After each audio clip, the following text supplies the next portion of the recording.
4, 15, 16 ஆகிய வசனங்களை நாம் வாசிப்போம். Psalms 14:7.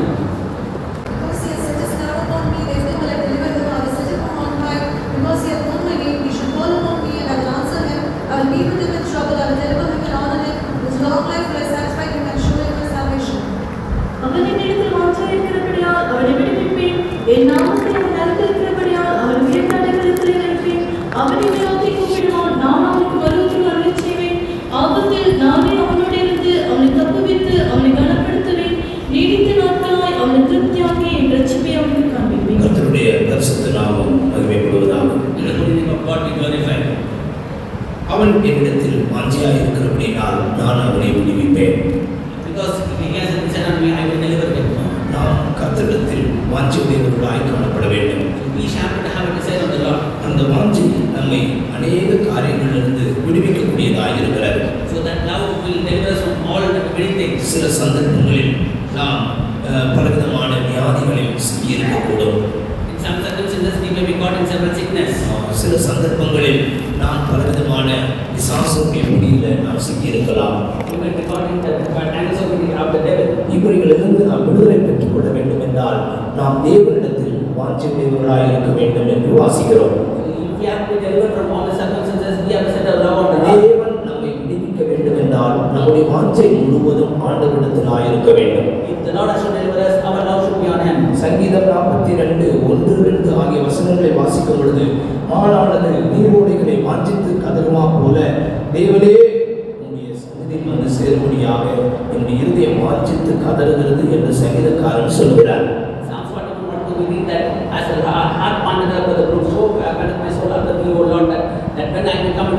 நம்முடைய இருதயமும் கூட இந்த சங்கீதக்காரனாகிய தாவீதுடைய இருதயம் தேவ சமூகத்தை வாஞ்சித்தது போல வாஞ்சிக்க வேண்டும்.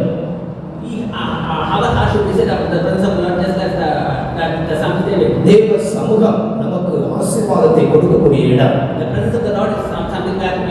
தேவ சமூகம் நமக்கு விடுதலை, ஆரோக்கியம், பேரின்பத்தையும் கொடுக்கக்கூடியதான இடம். தேவ சமூகத்தில் தான் ஒரு தேவனுடைய பிள்ளை நிறைவான ஆசீர்வாதங்களை அவர் பெற்றுக் கொள்கிறார். சங்கீதக்காரன் இவ்விதமாய் சொல்கிறான், ஆண்டவரே உம்முடைய சமூகத்தை வாஞ்சித்து கதறுகிறது என்று அவர் சொல்கிறார். நாம் எந்த அளவுக்கு தேவ சமூகத்தில் இருக்கிறோமோ அந்த அளவுக்கு தேவனுடைய சாயலை நாம் பெற்றுக்கொள்ள முடியும். மோசே ஆண்டவருடைய சமூகத்தில் 40 நாள் இரவும் பகலும் இருந்தார். அதனால் அவருடைய முகம் பிரகாசிக்கப்பட்டது. முகம் என்று சொல்வது சுபாவத்தை வெளிப்படுத்தி காண்பிக்கிறது. நம்முடைய சுபாவம் பிரகாசிக்கப்படும்.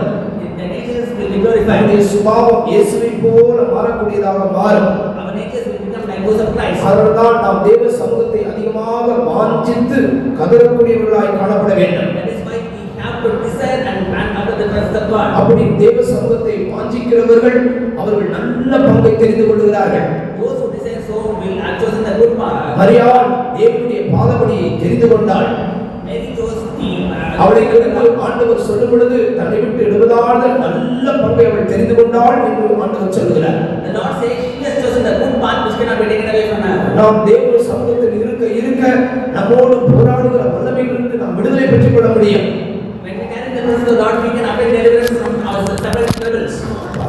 ஒரு சகோதரன் அவரோட கிட்னி 2 கிட்னி ஃபெயிலியர் ஆகி வந்தார். அவர் 2 கிட்னி ஃபெயிலியர் ஆகி அந்த சேர்ல வந்து உட்கார்ந்து பார்த்தா ரொம்ப கஷ்டமா அவர் புதிதாக வந்தார். நான் எல்லா கூட்டத்துக்கு வாங்கன்னு சொல்லி எல்லா கூட்டத்துக்கு அவர் வந்தார். நான் மீட்டிங்ஸ் ஜெபித்து அனுப்புவேன். மெட்ராஸ் கன்வென்ஷன் கூட்டிட்டு போனேன். மெட்ராஸ் கன்வென்ஷன்ல போயிட்டு அவர் திரும்ப எல்லா நாளிலும் உபாசனத்தில் அவர் உட்கார வைத்தேன். அங்க முடித்து பிற்பாடு வீட்டுக்கு வந்தேன். வீட்டுக்கு வந்து காத்திருப்பு கூட்ட முடிச்சுட்டு அவர் வீட்டுக்கு போகும்போது அவருக்குள்ள அவங்க மனைவி எனக்கு நைட்டு ஃபோன் பண்ணுறாரு. என் ஹஸ்பண்ட் வந்து அரபி பேசுகிறாரு. After returning from the Daniel meeting, his wife called me that my husband is coming talking in Arabic. அப்போ நான் சொன்னேன் இல்லை அரபியில் அது அந்நிய பாஷை சொன்னேன். And I told her it's not Arabic, it's unknown language. Independent சபையில் விசுவாசியாக இல்லை, எனக்கு அந்நிய பாஷை தெரியும், இது அபிஷேகம், இது அந்நிய பாஷை இல்லை, இது அரபி பேசுகிறாரு சொன்னேன், அரபி ஓதுறாரு சொன்னேன். She wasn't independent church believer, and she told me this is not unknown language, this is Arabic, I know that very well. அப்போ நான் ஆண்டவருடைய சமூகத்தில் அந்த காரியத்துக்காக ஜெபித்தேன். Then I prayed in the presence of the Lord. ஃபோன்லேயே அந்த ஆவியை அதட்டி நான் ஜெபித்தேன். Then I rebuked the spirit. அந்த ஆவி அந்த விட்டு போய்விட்டேன். Then the spirit departed from him. Kidney ரெண்டு பூர்ண சுகம். Immediately both the kidneys were healed and பாருங்கள், அந்த நான் அவர்கிட்ட விசாரிச்சு சொன்னார், அவங்க வீட்டுக்கு ஆப்போசிட்டில் இருந்தவங்க இடத்தை அபகரிக்கும்படியாக ஏதோ செய்திகள் செய்து விட்டார்கள். ஆனால் அப்படினால் அவங்களுடைய தகப்பன் இதே போல கிட்னி ஃபெயிலியர் ஆகி மரித்து போனார். அதுபோல அவனுடைய மூத்த சகோதரன் இதே போல கிட்னி ஃபெயிலியர் ஆகி மரித்து போனார். இவரும் இந்த வியாதியினால் தாக்கப்பட்டார். ஆனால் அவனுடைய கிருபையினால் ஆண்டவர் அவரை விடுவித்தார்.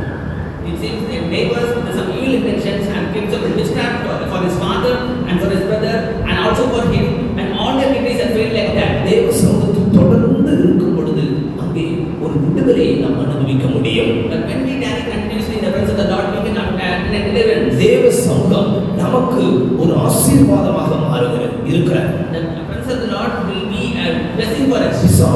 பிசாசின் வல்லமைகளுக்கு, வியாதியின் வல்லமைகளுக்கு அது ஒரு அக்னியாக மாறுகிறது. It will be a fire for the powers of the enemy and for the devil. அக்னியில அந்த சத்துருவின் வல்லமைகளுக்கு இருக்க முடியாது. The enemy cannot exist in that fire. அப்படினால் தான் இந்த புதிய வருடத்தில் ஆண்டவருடைய சமூகத்தை வாஞ்சித்து நம்ம தேவ சமூகத்தில் ஓடி வர வேண்டும். So we have to desire and come back into the presence of the Lord. இந்த வருடத்தில் நான் ஆண்டவருடைய சமூகத்தை வாஞ்சித்து ஆண்டவருடைய சமூகத்தில் கடந்து வருவேன் என்று தீர்மானம் எடுத்தவர்கள் மாத்திரம் கரங்களை தரானே சொல்லி பார்ப்போம். அப்ப ஆண்டவர் உங்களை பார்த்து சொல்கிறார், நான் உன்னை விடுவிப்பேன். And the Lord tells you, I will deliver you. நீ என்னுடைய சமூகத்தை குறித்ததான வாஞ்சையா இருக்கிறபடினால் நான் உன்னை விடுவிப்பேன் என்று கர்த்தர் சொல்கிறார். The Lord says, since you thirst for my presence, I will deliver you. அடுத்ததாக பாருங்கள், தகப்பன் வீட்டை குறித்ததான வாஞ்சை இருக்க வேண்டும். So then you should have a desire for the house of the Father. அதுதான் தேவனுடைய ஆலயத்தை குறித்த வாஞ்சை. That is the desire concerning the temple of சபையை God. குறித்ததான வாஞ்சை, That's a desire concerning the church. பரிசுத்தவான்களை குறித்ததான வாஞ்சை, That is a desire concerning the saints of God. இதெல்லாம் நம்முடைய ஜீவிதத்தில் காணப்பட வேண்டும். All this should be found in your life. அந்த தகப்பன் வீட்டை குறித்ததான வாஞ்சை நமக்கு இருந்தால் நம்முடைய பிசாசு விட்டுருவான். If you have a desire concerning the temple of God, then the enemy will leave you. ஆனால் லாபான் சொல்லுகிறார், That's what Laban உன் says. தகப்பன் வீட்டை குறித்த வாஞ்சை உனக்கு இருந்தால் நீ போ. If you have a desire concerning your father's house, உன்னை என்னால் தடுத்து வைக்க முடியாது. I cannot stop you. ஏனென்றால் நீ தகப்பன் வீட்டுக்கு போகிறாய். Because you are going to the father's house. கர்த்தர் உன்னை ஒரு தகப்பன் வீட்டில் வச்சிருந்தார். The Lord has kept you in the father's house. அந்த தகப்பன் வீட்டை குறித்ததான வாஞ்சை உனக்கு இருக்குதா? Do you have the desire concerning the father's house? இல்லாவிட்டால் அந்த இளைய குமாரனை போல நீ அலைந்து திரிந்து கொண்டிருக்கிறாயா? Or are you wandering like the younger son? ஆண்டவர் சொல்கிறார், தகப்பன் வீட்டுக்கு நீ திரும்பி வர வேண்டும். The Lord says you must come back to நீ the father's அலைந்து house. திரிந்து கொண்டிருந்தபடியால் தான் அந்த ஆவி உன்னோடு போராடி கொண்டிருக்கிறார். Since you are wandering here and there, that power is shining with உன்னை you. அந்த வல்லமைகள் நெருக்கி கொண்டிருக்கிறார். And those powers are உன்னுடைய கையின் பிரயாசங்களை அவன் வஞ்சித்துக் கொண்டிருக்கிறான். receiving the work of the hands. உன்னை நெருக்கி கொண்டிருக்கிறான். And he is oppressing you. நீ கஷ்டப்பட்டு கொண்டிருக்கிறாய். And you are getting grieved. ஏனென்றால் நீ தகப்பன் வீட்டில் இல்ல. Because you are not in the father's house. நீ தகப்பன் வீட்டுக்கு திரும்பி வர விரும்புகிறாயா? Do you want to come back to the father's house? நீ வாஞ்சித்தால் நீ போகலாம். If you decide so, you can come. எல்லா கஷ்டத்திலிருந்து கர்த்தர் விடுவிப்பார். The Lord will deliver you from all troubles. உன்னுடைய எல்லா கையின் பிரயாசங்களும் ஆசீர்வதிக்கப்படும். All the works of your hands will be blessed. இந்த தகப்பன் வீட்டை குறித்த வாஞ்சை இருந்தால் கர்த்தர் நமக்காக பரலோகத்தில் ஒரு வீடை கட்டுகிறார். If you have a desire concerning the father's house, the Lord will அதை குறித்து ஆண்டவராகிய இயேசு கிறிஸ்து பிதாவின் வீடு என்று சொல்கிறார். That's what the Lord says, the mansion of in the heaven. இந்த பிதாவின் வீட்டை குறித்ததான வாஞ்சை நமக்குள்ள உண்டாயிருக்கும். You should have a desire concerning the house of the Father. பிதாவின் வீட்டை குறித்ததான வாஞ்சை இருக்குதா? Do you have a desire concerning the house of the Father? வாஞ்சையுடையவர்கள் கரங்களை உயர்த்தி அல்லேலூயா சொல்லுங்க பாப்போம். அதான் கர்த்தர் நமக்காக ஆயத்தப்படுத்தி வைத்திருக்கிற நித்திய பவனம். So that is the eternal habitation that the Lord is making ready for us. அந்த வீட்டுக்கு நம்ம போக வேண்டும் என்றால் If you have to go to the house, நம்ம கிட்ட லாபானுக்குள்ள இருக்கிறது ஒண்ணு இருக்கக்கூடாது. you should not have anything which belongs to Laban. லாபானுடைய விக்கிரகம் அங்கே ராகேல் எடுத்துக்கொண்டு வந்தாள். Rachel had taken away the idols of this. அந்த லாபான் என்ன சொல்றான்? What did Laban நீ say? போகிறதுனா போ. You want to நீ go? ஏன் என்னுடைய விக்கிரகத்தை எடுத்துட்டு போகிறாய்? Why are you taking my idols? நீ ஏன் என்னுடைய காரியங்களை எடுத்துக்கொண்டு போகிறாய்? Why are you taking my things? உலகத்தின் அதிபதி உங்க பின்னாடி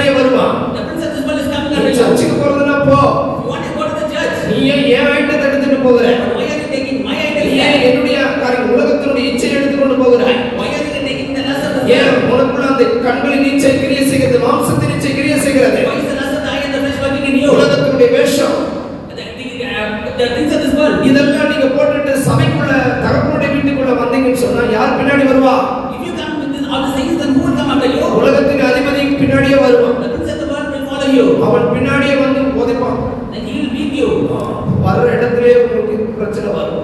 In this place itself you will have a problem. போகும்போது பிரச்சனை வரும். When you go you will have problems. சபைக்குள்ள தகப்பன் வீட்டுக்குள்ளே உங்களுக்கு பிரச்சனை வரும். The father's house itself you will have அந்த problems. பிரச்சனையை உருவாக்குறது யாரு? Who is creating the problem? உலகத்தின் அதிபதி. He is the prince of this world. அவனுக்குள்ள ஐட்டம் உங்ககிட்ட இருந்ததுனால அவன் உங்க பின்னாடியே வரான். His items are there and he will come calling after you. அப்போ அவனுடைய ஐட்டம் இருந்ததுன்னா அவன் நம்மளோட போராடுவான். If these things are there with you, he will fight with you. உண்மையாக தான் நான் சொல்றேன். என்னுடைய வாழ்க்கையில கூட நான் அமிதமாய் ஆராய்ந்து பார்ப்பது உண்டு. In my life also I have examined like this. ஒரு சின்ன காரியம் நடந்தா கூட ஆராய்ந்து பார்ப்பேன். ஆண்டவரே இது இப்படி சம்பவித்திருக்கிறதே. Even a small thing I will examine myself. சத்துருடைய காரியங்கள் ஏதாவது என்னிடத்துல இருக்குதா? Is there any item of the table with me? என்னுடைய சரீரத்தில் ஏதாவது வேதனை இருந்தாலும் நான் ஆராய்ந்து பார்க்கிறது உண்டு. If I have some problem in my body, I will examine myself. நான் நேற்றைக்கு நீதியின் மார்க்கவசத்தை குறித்து பேசினேன். So yesterday I spoke of the breastplate of righteousness. என்னுடைய இருதயத்தில் ஒரு பயம் உண்டாயிற்று. Then I had a great fear in my heart. நான் தேவ சமூகத்திலிருந்து ஜெபித்த ஆண்டவரே நீதியின் மார்க்கவசம் எனக்குள்ள உண்டா இல்லையா? I asked in the presence of the Lord, is the breastplate of righteousness there in me? எனக்கு நல்ல நிமிர்வு நீதியின் மார்க்கவசம் இருந்தால் நல்ல நிமிர்ந்து நிற்கலாம். If I have the breastplate of righteousness, I can stand erect. நெஞ்சில கை வச்சு ஆண்டவரே மார்க்கவசம் உண்டோ? So laying my hands on my chest. இல்லாவிட்டால் நீதியின் மார்க்கவசம் என்கிட்ட இல்லையா? ஏதாவது குறைவுகள் இருக்குதா? நீ எனக்கு வெளிப்படுத்தி தாரு. Or if there is any shortcoming, please reveal me. பாருங்க அப்படி ஜெபித்த உடனே சரீரத்தில் இருக்கிற எல்லா வேதனையும் போயிடும். When you say so, all that weakness in my body will depart. உங்களுக்குள்ள அப்படிப்பட்ட தைரியம் இருக்க வேண்டும். You should have such a நம்ம ஆராய்ந்து பார்க்க வேண்டும். you should examine yourself. உலகத்தினுடைய அதிபதிக்குள்ள ஏதாவது இருந்தால் பிசாசு உங்களை பின்தொடருவான். If you have anything that belongs to the prince of this world, the enemy will follow you. உங்களோட பின்னாடி வந்து உங்க பிள்ளைகளை பிடிப்பான். He will come after you and catch your children. Doctor பக்கத்துல இருக்கவங்களோட போராடி உங்களை அடிக்கிறதுக்கு வைப்பான். And he will make neighbors to beat you. ஏதாவது ஒரு பிரச்சனையை பிசாசு உண்டாக்குவான். He will create some problem for you. அது அவங்களல்ல நீங்கள் கொண்டு வந்ததான ஆவி. It is not they, it is a spirit which இயேசு is கிறிஸ்து உலகத்தின் அதிபதி வந்தான். the prince of this world came to அப்ப Jesus. ஆண்டவர் என்ன சொன்னார்? What did Jesus say? இதோ உலகத்தின் அதிபதி வருகிறான். Because the prince of this world comes. அவனுக்கு என்னிடத்தில் ஒன்றுமே இல்லை. There is nothing in me. நாமும் அப்படி சொல்லக்கூடியவர்களாக இருக்க வேண்டும். You should also confess எத்தனை it. பேருக்கு அப்படி சொல்ல முடியும்? How many of you can say that? உலகத்தின் அதிபதிக்குள்ள ஒன்றுமே என்னிடத்துல இல்லை என்று சொல்லுகிற மாத்திரம் கரங்களை வந்து அருளே சொல்ல பார்ப்போம். பாதி கரங்கள் உயரவில்லை.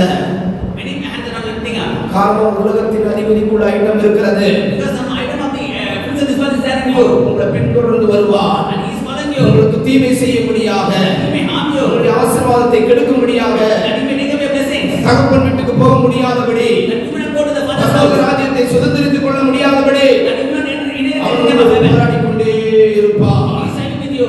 ஆனால் ஆண்டவருடைய சமூகத்தில் கடந்து வந்திருக்கிற தேவனுடைய பிள்ளையே, The child who has come to the presence of the Lord. உலகத்தின் அதிபதிக்குள்ளது ஒன்றுமே இல்லை என்று நீ சொன்னால் If you say I have nothing, இப்பொழுதே அந்த வல்லமைகள் எல்லாம் ஓடி போய்விடும். all those sons powers will run away. சரீரத்தில் வியாதி பலகீனத்தோடு நீங்கள் வந்திருக்க கூடும். You would have come here with weakness. குடும்பத்தில் பலவிதமான போராட்டங்களோடு கடந்து வந்திருக்க கூடும். There may be problems in your families. பலவிதமான பிரச்சனைகள் வழியாக நீங்கள் கடந்து வந்திருக்க கூடும். You might be passing through so many troubles. இன்றைக்கு தைரியமாய் சொல்ல முடியுமா?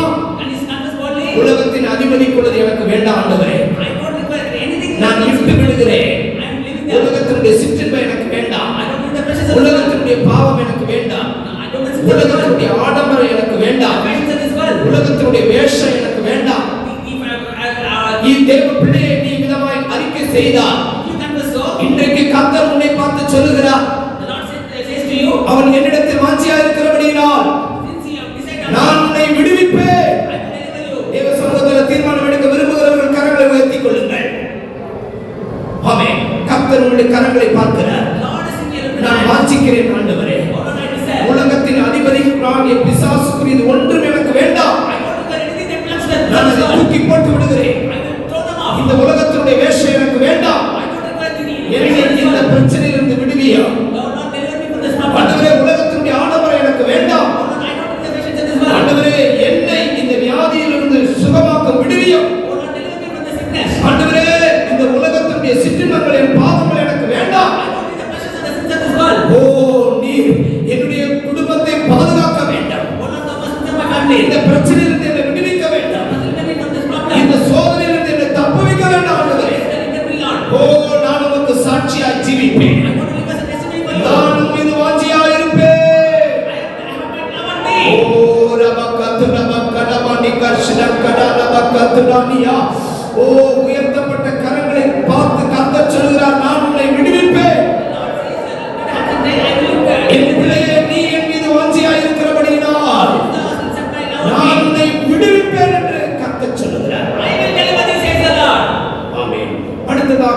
வசனத்தில் என்ன வாசிக்கிறோம்? Next, what do we read in the word of the Lord? அவன் என் நாமத்தை அறிந்திருக்கிறபடியினால். Because he has known my name. பாருங்கள், நாம் எல்லாரும் அறிந்ததான சத்தியம்தான் கர்த்தருடைய நாமம்.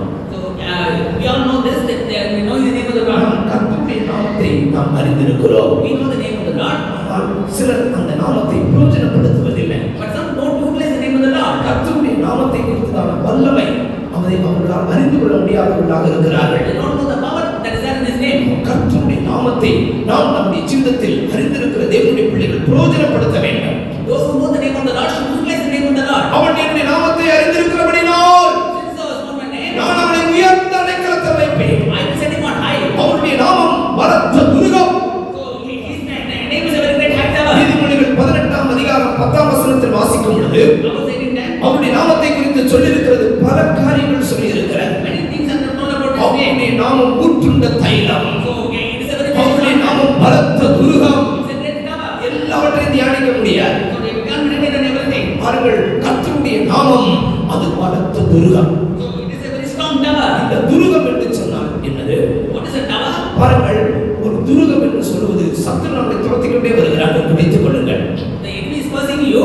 அப்போ அந்த துரத்தப்படுகிறதான மனிதன் அவன் என்ன செய்வான்? ஓடி போய் அந்த துருகத்துக்குள்ள ஏறிக்கொள்வான். That man who is fleeing will run into the tower. இந்த துருகத்துக்குள்ள அவன் ஓடிவிட்டால் சத்துரு அவனை பின்தொடர்ந்து பிடிக்க முடியாது. When he runs into the tower, the enemy cannot pursue him. சத்துரு அவனை தொட முடியாது, அவனை தாக்க முடியாது. The enemy cannot touch him. ஏனென்றால் அவன் துருகத்துக்குள்ள இருக்கிறான். Because he is in the tower. ஆனால் இந்த துருகத்துக்குள்ள போன மனிதன் என்ன செய்யலாம்? But what does the man in the tower do?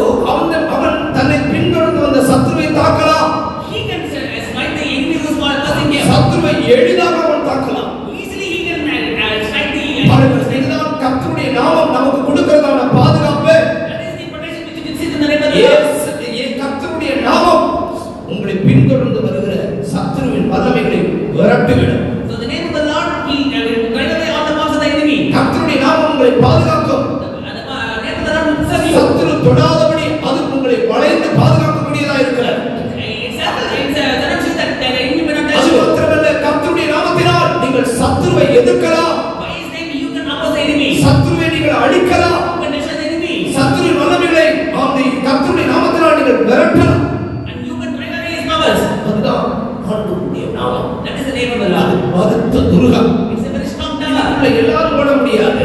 Now everybody cannot run into அதே it. கர்த்தருடைய நாமத்துக்குள்ள ஓட வேண்டும் என்று சொன்னால் அவன் நீதிமானாக இருக்க வேண்டும். If you have to run into it, the man should be righteous. நீதிமான் என்று சொல்கிறவர்கள் யார்? Who is the righteous? கர்த்தருடைய இரத்தத்தினால் கழுவி சுத்திகரிக்கப்பட்டவர்கள். Those who have been washed and sanctified by his O, blood. ஆண்டவருடைய இரத்தத்தினால் கர்த்தர் நம்மை நீதிமான்களாக மாற்றி இருக்கிறார். By his blood we have been made righteous. ஆண்டவருடைய வசனம் சொல்கிறது, ஆண்டவர் பூமியை பார்க்கிறார், நீதிமான் ஒருவனும் இல்லை, நீதிமான் ஒருவனாகிலும் இல்லை, தேவனை தேடுகிறவன் ஒருவனும் இல்லை. The Lord seeth and he seeth no righteous person. ஆனால் இயேசு கிறிஸ்துவின் மரணத்துக்கு பிற்பாடு After the death of the Lord Jesus Christ, ஆண்டவருடைய இரத்தம் நம்மை நீதிமான்களாய் மாற்றி இருக்கிறார். his blood has made us righteous. அவருடைய இரத்தம் நம்மை கழுவி சுத்திகரிப்பதற்கு உண்மையும் நீதியுடையதாக இருக்கிறார். His blood is all true to wash us and sanctify us. அவருடைய இரத்தத்தால் கழுவி சுத்திகரிக்கப்பட்ட நீதிமான்களாகிய தேவஜனங்கள் கரங்களை உயர்த்தி சத்தமாய் ஒரு அல்லேலூயா சொல்லுவோமா? நமக்குத்தான் அந்த கர்த்தருடைய நாமமாகிய Thurugam. So for us only his name is a tower. இந்த துருகம் நமக்கு பாதுகாப்பாக இருக்கிறது. This tower is a protection for us. ஒருவேளை தேவனுடைய பிள்ளையே, உன்னை சத்துருவின் வல்லமைகள் ஏதாவது பின்தொடர்ந்து வந்து கொண்டிருக்கலாம். Maybe the powers of the enemy are pursuing you. நீ பலமுறை போராடி கொண்டிருக்கிறாய். And you may be ஞானஸ்நானம் எடுத்தாச்சு, அபிஷேகம் பெற்றாயிற்று, தேவ சமூகத்தில் வந்து கொண்டிருக்கிறோம். ஆனாலும் சில வல்லமைகள் உன்னை பின்தொடர்ந்து வந்து கொண்டே இருக்கிறது. நீயோ பயப்படுகிறது உண்மைதான். இன்றைக்கு நீ கர்த்தருடைய நாமத்தை நீ பிரயோஜனப்படுத்த வேண்டாம். அது உனக்கு ஒரு துருகமாய் இருக்க போகிறது. சத்துருவின் வல்லமைகள் உன்னை இனி தொடரவே முடியாது. அந்த கர்த்தருடைய நாமத்தினால் அந்த வல்லமைகளை நீ அழிக்கப் போகிறாய். நீ அந்த வல்லமைகளை சிதறடிக்க போகிறாய். அதுதான் கர்த்தருடைய நாமத்தை பற்றியதான அந்த அறிவு நமக்கு இருக்க வேண்டும். That is why you should have the knowledge of the name of the Lord. ஆண்டவராகிய இயேசு கிறிஸ்து என்ன சொல்லுகிறார்? What does the Lord say? நீங்கள் என்னுடைய நாமத்தினால் ஒன்றையுமே கேட்கவில்லை. You have not asked anything in my name. ஒன்றையும் ஆண்டவருடைய நாமத்தினால கேட்கல. You have not asked anything in my name. யோவான் 16ஆம் அதிகாரம் 24ஆம் வசனத்தை நீங்கள் வாசித்து பாருங்கள். John 16:24. வாசியுங்கள். இதுவரைக்கும் நீங்கள் என் நாமத்தில்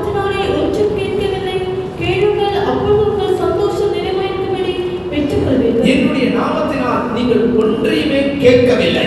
Even though he has nothing in my name. இன்றைக்கு அநேகர் தேவனுடைய நாமத்தை பிரயோஜனப்படுத்துகிறது இல்லைன்னு ஆண்டவர் சொல்றார். The Lord says that nobody is using the name of the Lord. ஆண்டவரே எனக்கு அதுதான் இதுதான் என்ன விடுவின் கேட்கிறாங்க. ஆனா இயேசுவின் நாமத்தில் கேட்கிறது இல்ல, கர்த்தருடைய நாமத்தில் அவர்கள் கேட்கிறது இல்ல. They are asking if it is that, but they are not asking in the name of the Lord. அதனால தான் ஆண்டவர் சொல்றார், என்னுடைய நாமத்தினால் நீங்கள் ஒன்றுமே கேட்கவில்லை. So he says you are not asking anything in the நாம் name. தேவனுடைய நாமத்தை உரிமை பாராட்டி கேட்க வேண்டும். You have to utilize the name of the Lord and ask the இன்றைக்கு காலையிலிருந்து இதுவரைக்கும் நான் இயேசுவின் நாமத்தை நான் உரிமை பாராட்டி நான் கேட்டிருக்கிறேன் அப்படின்னு சொல்றவங்க மட்டும் கை வைத்து அல்லேலூயா சொல்லுங்க பாப்பா. சிலர் இயேசுவின் நாமத்தை பிரயோஜனப்படுத்தவே மாட்டாங்க. Some of them never utilize the name of the Lord. நான் கேரளால இருந்தப்போ சிலர்லாம் ஜெபிப்பதை நான் பார்த்திருக்கிறேன். I see some people praying in Kerala. அவர்கள் ஜெபிக்கிறது வித்தியாசமா இருக்கும். It will be different. இயேசுவின் நாமத்தில் வேண்டிக் கொள்கிறோம் பிதாவே அப்படின்னு வராது. They will say in the name of the Lord we pray so. சிலர் இயேசுவின் நாமத்தில் தன்னை அப்படின்னு தன்னை நான் இயேசுவின் நாமத்தில் கேட்கிறோம் அவ்வளவுதான். பிதாவே என்ற வார்த்தையை சொல்ல மாட்டோம். Some will say in the name of the Lord we ask, that's all. சிலர் வேண்டிக் கொள்கிறோம் பிதாவே அப்படி சொல்லி முடிச்சுருவாங்க. இயேசுவின் நாமத்தை பிரயோஜனப்படுத்த மாட்டாங்க. They will never utilize the name of Jesus and will say we pray so Father. அவர்கள் நம்ம இயேசுவின் நாமத்தினால் நாம் பிதாவினிடத்தில் வேண்டிக் கொள்கிறோம். நாமம் முக்கியமானது. So his name is important. Through his name, the name of Jesus we are praying unto the Father. இயேசுவின் நாமம் அது இந்த புதிய ஏற்பாட்டு காலத்தில் வானோ பூதலத்தோ பூமியின் தாராளோ நடுங்கக்கூடிய மேலான நாமம். The name of the Lord is so exalted that everything in this world and the leaves will be afraid of it. எபேசியர் 1 அதிகாரம் 20 வசனத்தை நீங்கள் வாசித்தால் Ephesians 1:20. வாசியுங்கள். எல்லா துரைத்தனத்துக்கும் அதிகாரத்துக்கும் வல்லமைக்கும் தத்துவத்துக்கும் இன்மையின் மாத்திரமல்ல மறுமையிலும் பேர் பெற்றிருக்கும் எல்லா நாமத்துக்கும் மேலாய் அவர் உயர்ந்திருக்கத்தக்கதாக. எல்லா நாமத்துக்கும் மேலாய் அவர் உயர்ந்திருக்கத்தக்கதாக. He has set his name above all names. இம்மையிலும் மறுமையிலும் துரைத்தனங்கள் கர்த்தர் இதெல்லாம் பிசாசுடைய வல்லமைகள். So all this are the powers of the enemy, principalities, இவைகள் powers. எல்லாத்துக்கும் மேலாய் உயர்ந்திருக்கக்கூடிய ஒரு நாமத்தை அவர் தந்திருக்கிறார். The Lord has given us a name who is above all அதை names. நாம் பிலிப்பியர் 2 அதிகாரம் 10-11 வாசிக்கிறோம். Philippians 2:10-11 we read this one. வாசியுங்கள். இயேசுவின் நாமத்தில் வானோர் பூதலத்தோர் பூமியின் கீழானவருடைய முழங்காலாலும் முடங்குபடிக்கும் பிதாவாகிய தேவனுக்கு மகிமையாக இயேசு கிறிஸ்து கர்த்தர் என்று நாவுகளாலும் அறிக்கை பண்ணும்படிக்கும் எல்லா நாமத்துக்கும் மேலான நாமத்தை அவருக்கு தந்தார். பாருங்கள், எல்லா நாமத்துக்கும் மேலான நாமம் இயேசுவின் நாமமாக இருக்கிறது. The name of Jesus is above all names. இந்த நாமத்தை தான் நாம் சொல்லும் பொழுது வானோ பூதலத்தோ பூமி தானாலோ நடுங்கக்கூடிய முழங்கால் படியிடக்கூடிய நாமமாக இருக்கிறது. So when we say this name, all things in heaven, in earth and under the earth will be afraid. கர்த்தருடைய பரிசுத்த நாமம் மகிமைப்படுவதாக. May the holy name of God be glorified. இந்த இயேசுவின் நாமத்தில் பல வல்லமைகள் கிரியை செய்கிறது. There are several powers in the name of Jesus. ஏனென்றால் பழைய ஏற்பாட்டு காலத்தில் ஆண்டவர் ஒவ்வொரு சமயத்திலும் ஒவ்வொரு விதமாக தன்னை வெளிப்படுத்தினார். The Lord was manifest in several ways in the Old Testament. ஆனால் புதிய ஏற்பாட்டு காலத்தில் பழைய ஏற்பாட்டு காலத்தில் பிதாவானவர் எப்படி தன்னுடைய நாமத்தை வெளிப்படுத்தினாரோ எல்லா காரியங்களும் இயேசுவின் நாமத்துக்குள்ள அடங்கி இருக்கிறது. But in the New Testament, we see that everything is been manifest in the name of the Lord Jesus Christ. நாம் பழைய ஏற்பாட்டு காலத்தில் பிதா தன்னுடைய நாமத்தை எவ்விதமாய் வெளிப்படுத்தினார் என்பதை நாம் தியானித்து இயேசுவின் நாமத்துக்குள்ள நாம் கடந்து வர போகிறோம். The Old Testament, we read as to how he meditate and as to how the Father manifested in His name. ஏன் இயேசு பிதாவின் எல்லா நாமங்களும் இயேசுவுக்குள்ள இருக்கிறது. As every name is in Jesus. ஆண்டவராகிய இயேசு கிறிஸ்து தன்னை குறித்து சொல்லும் பொழுது யோவான் 5 அதிகாரத்தில் அவர் சொல்கிறார், நான் பிதாவினிடத்திலிருந்து நான் இறங்கி வந்தேன். So John 5 chapter, the Lord, the Jesus says, I have come not from my Father. நான் இந்த உலகத்தில் பிதாவின் நாமத்தில் நான் வந்தேன் என்று அவர் சொல்கிறார். I come to this world in the name of the Father. அப்ப பிதாவினுடைய நாமத்தில் வந்தபடினால் பிதாவினுடைய நாமங்கள் எல்லாம் இயேசு கிறிஸ்துவின் நாமத்துக்குள்ள அடங்கி இருக்கிறது.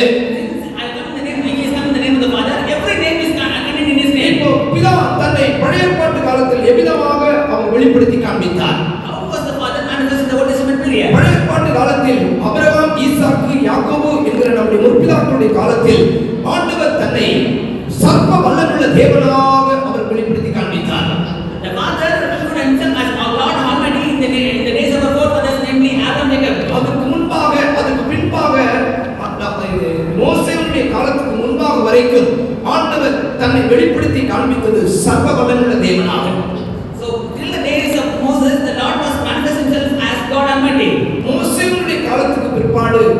கர்த்தர் இவ்விதமாக தன்னை வெளிப்படுத்துகிறார். இருக்கிறவராகவே நான் இருக்கிறேன். மோசேயிடத்தில் ஆண்டவர் சொல்கிறார், நான் இருக்கிறவராகவே இருக்கிறேன் என்று ஆண்டவர் தன்னை வெளிப்படுத்துகிறார். In the days of Moses, he revealed himself as he is. அதற்கு பிற்பாடு நீங்கள் பார்த்தால் ஆண்டவர் தன்னை யெகோவாவாக வெளிப்படுத்துகிறார். சங்கீதக்காரன் சொல்கிறான், யெகோவா என்பது கர்த்தருடைய நாமம் என்று சொல்கிறார். After that, God showed himself as Jehovah. அடுத்ததாக எசேயா தீர்க்கதரிசியின் புத்தகங்களில் எல்லாம் நீங்கள் வாசித்தால், அதை தொடர்ந்து நீங்கள் வாசித்தால், அங்கே கர்த்தர் சேனையின் கர்த்தராக தன்னை வெளிப்படுத்துகிறார். After that, if you read, the Lord showed himself as the Lord of hosts. இன்னும் ஆண்டவருடைய நாமத்தை குறித்து நாம் தியானிக்கும் பொழுது அநேக காரியங்களை தியானிக்க முடியும். You meditate seven things about the name of the Lord. Our Jehovah நிசி, He is Jehovah Nissi. அவர் அதிசயமானவர். So he has பல காரியங்களை ஆண்டவருடைய நாமத்தை குறித்து நாம் தியானிக்கலாம். you meditate seven things about his name. இன்றைக்கு இந்த முக்கியமான 4 காரியங்களை மாத்திரம் நாம் தியானிக்க போகிறோம்.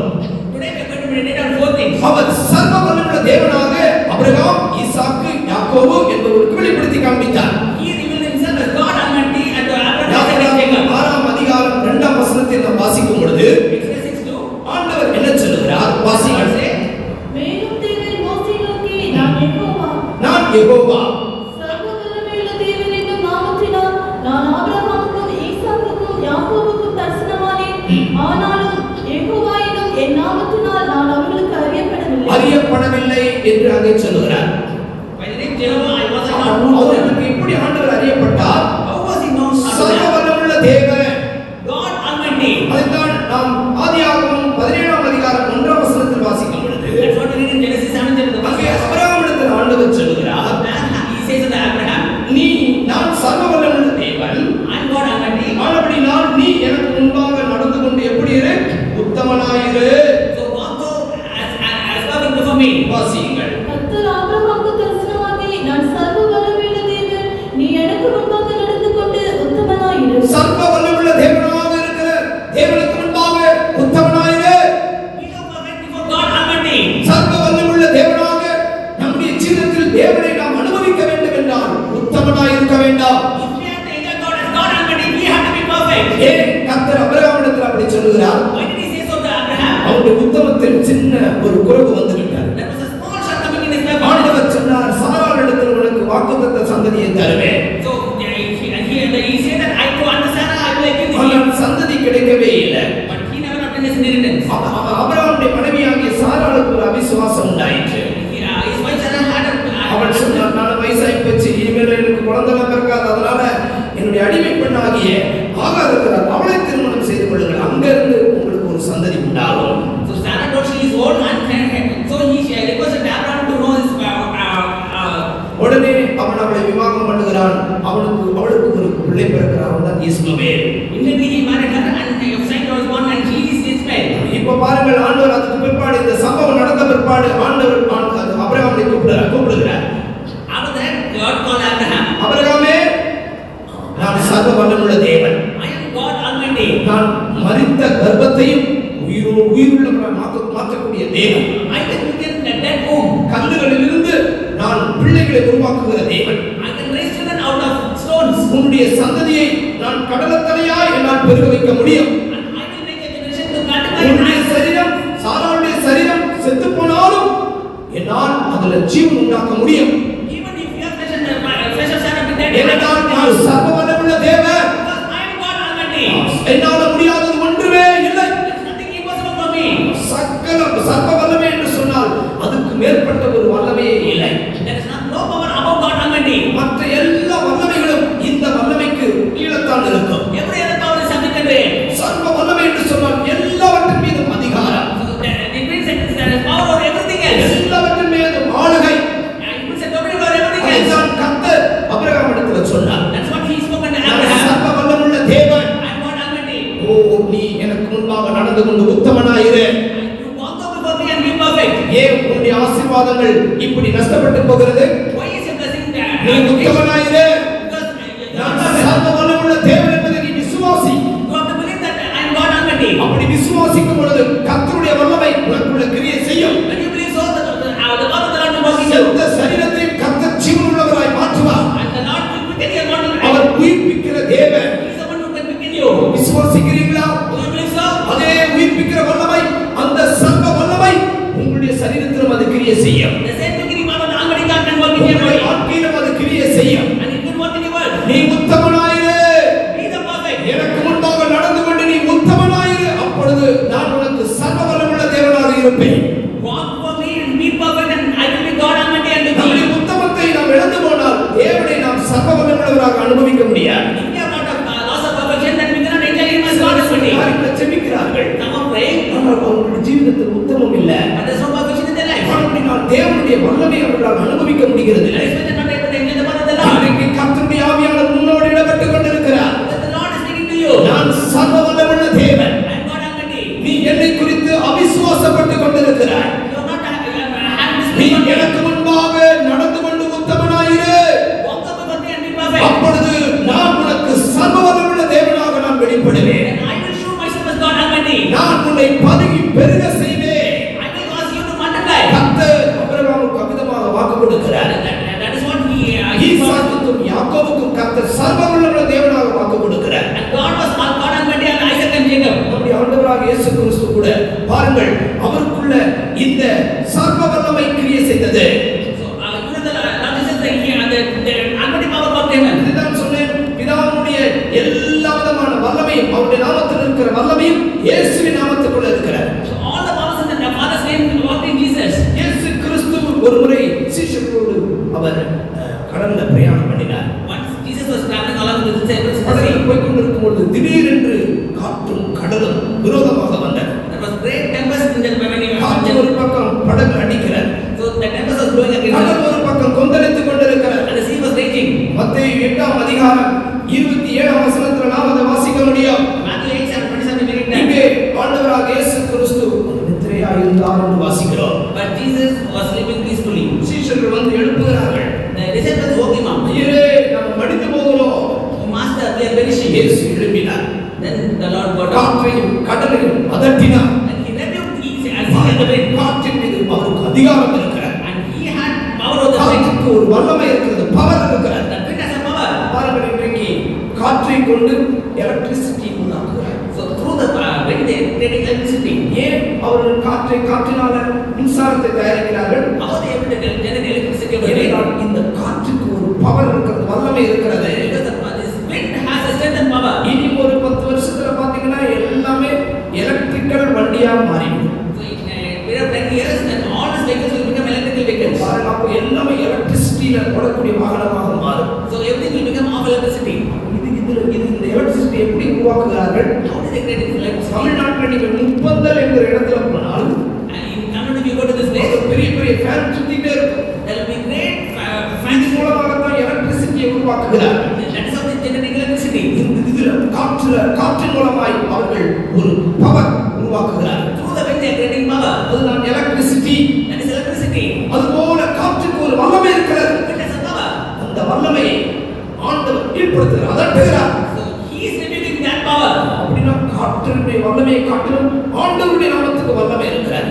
Like he has a greater power than the power of the winds. கடல் தண்ணீருக்கு ஒரு வல்லமை இருக்கிறது. The sea also has a power. தண்ணீர் பாருங்கள் இன்றைக்கு தண்ணீர்ல கூட மின்சாரத்தை தயாரிக்கிறார்கள். Even through water they generate electricity. நீங்க அது என்னடா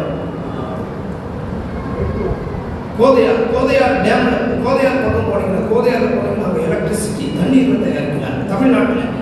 So that is this place called Korea and they are generating upper Kodayar lower Kodayar ரெண்டு இருக்கிறாரு. the upper and the lower Korea. நீங்க அங்க போய் பாத்தீங்கன்னா எலக்ட்ரிசிட்டி அவங்க தண்ணீர்னால அவங்க உருவாக்குறாங்க. They are generating electricity out of water. பாருங்க அந்த தண்ணீர் அவ்வளவு ஃபோர்ஸ் அடிக்கும், அந்த ராட்சச ராட்டம் அப்படியே சுத்தும்.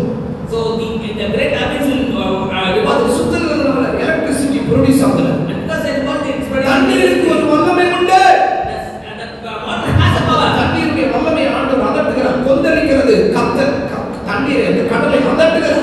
And the Lord is removing the raging sea. கடலுக்கு ஒரு வல்லமை இருக்கிறது. The sea has a great power. Tsunami வந்து எத்தனை ஆயிரம் பேர் தட்டிட்டு போயிடுச்சு. You know how the tsunami is அந்த கடலை அந்த வல்லமை கர்த்தர் அதட்டுகிறார். he is revealing that power. அக்கினிக்கு ஒரு வல்லமை இருக்கிறது. The fire has a strength. Shadrach Meshach Abednego தண்ணி அந்த அக்கினியில போட்ட உடனே When Shadrach, Meshach and Abednego were cast in the fire, பாருங்கள் அந்த அக்கினி அவர்கள் மீது பலன் கொள்ளவில்லை என்று தானியேல் 3ஆம் அதிகாரம் 26ஆம் வசனத்தில் வாசிக்கிறோம்.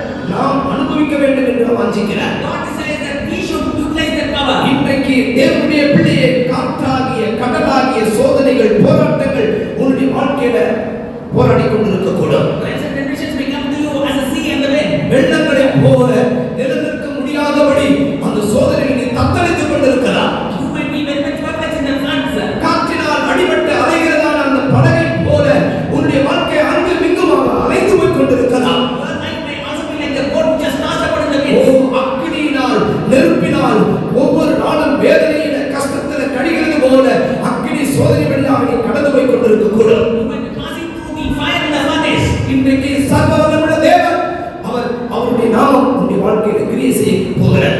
The name of the Lord Almighty is going to work in your life. சர்வவல்லமையுள்ள நாமம் இன்றைக்கு சர்வவல்லமையுள்ள கிரியை உன்னுடைய வாழ்க்கையில செய்ய போகிறார். God Almighty is going to work in your life. எத்தனை பேர் வாஞ்சிக்கிறீர்கள்? How many of you say so? ஆண்டவரே, நீ காற்றை அதட்டினது போல என்னுடைய வாழ்க்கையில் என்னை அலக்கழித்துக் கொண்டிருக்கிற அந்த வல்லமையை நீ அதட்டும் என்று எத்தனை பேர் சொல்ல விரும்புகிறீர்கள்? How many of you want the Lord to rebuke the winds like the problems like the winds? கர்த்தர் உங்களுக்கு அதுக்கு அதிகாரம் தருகிறார். God is giving power. சர்வ வல்லமையுடைய நாமம் அது இயேசுவின் நாமத்தில் இருக்கிறது.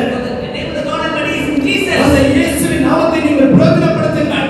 You utilize the name of the அந்த Lord காரியத்தை நீங்கள் கட்டளையிடுங்கள். and you can command the winds. உங்கள் பிள்ளைகளை அது அலைந்து திரியும்படியாக செய்கிறது. So it is making your children அந்த படகு காற்றினால் அடிபட்டு அலைந்தது போல just as the boat was tossed about. தேவனுடைய பிள்ளையே, நீ அமிதமாய் அலைந்து கொண்டிருக்கிறாய். You are being tossed about like that. உன்னுடைய பிள்ளைகள் அமிதமாய் அலைந்து கொண்டிருக்கிறார்கள். The children are also being tossed உன்னுடைய about like குடும்ப that. வாழ்க்கை அமிதமாய் அலைந்து கொண்டிருக்கிறது. The family life is like that. இன்றைக்கு கர்த்தர் உன்னுடைய வாழ்க்கையில ஒரு கிரியை செய்ய விரும்புகிறார். The Lord wants to work in your life. ஓ, இயேசுவின் நாமத்தை நீ பிரயோஜனப்படுத்து. Utilize the name of the Lord நீ Jesus. அந்த காற்றுக்கு கட்டளையிடு. Command the winds. நீ அந்த வல்லமைக்கு கட்டளையிடு. The command the powers. அந்த உன்னுடைய குடும்பத்தில் இருக்கிற பிரச்சனைக்கு பின்பாக கிரியை செய்கிற அந்த பொல்லாத ஆவிக்கு நீ கட்டளையிடுவாயாக.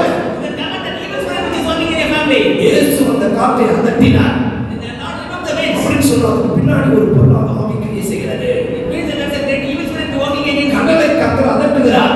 He rebuked the sea. அப்படின்னு சொன்னதுக்கு பின்னாடி ஒரு பொல்லாத ஆவி இருக்கிறார். So it means that there's a great evil power in your life. இல்லாமல் ஆண்டவர் அதட்ட வேண்டிய அவசியம் இல்லை. Otherwise there's no reason for it to happen. ஆண்டவர் அதட்டுகிறார் என்று சொன்னால் ஒரு வல்லமை கிரியை செய்கிறது என்ற அர்த்தம் விரோதமாக.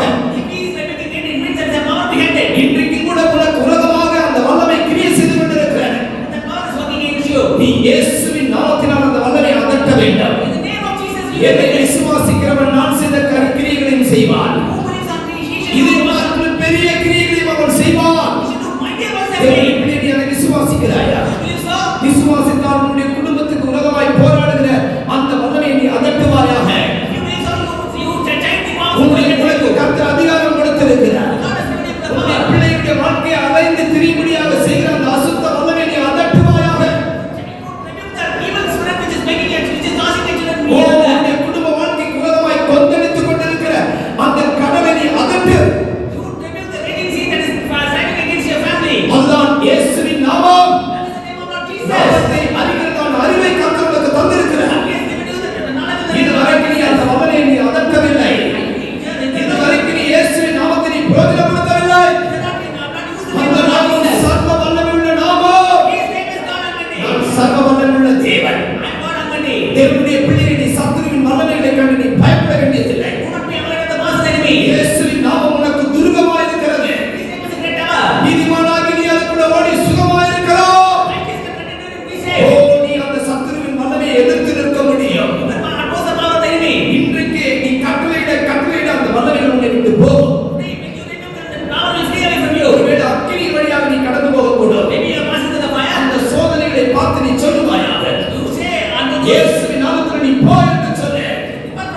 இயேசுவின் நாமத்தில் நீ கட்டளையிடும் பொழுது அந்த அக்கினி உன்னை சேதப்படுத்த முடியாது. அந்த அக்கினியிலிருந்து வெளியே ஜெயமாய் வருவாய். இந்த சோதனையை நீ ஜெயிப்பாய். சோதனையை ஜெயிக்க சகிக்கிற மனுஷன் அவன் பாக்கியவான்.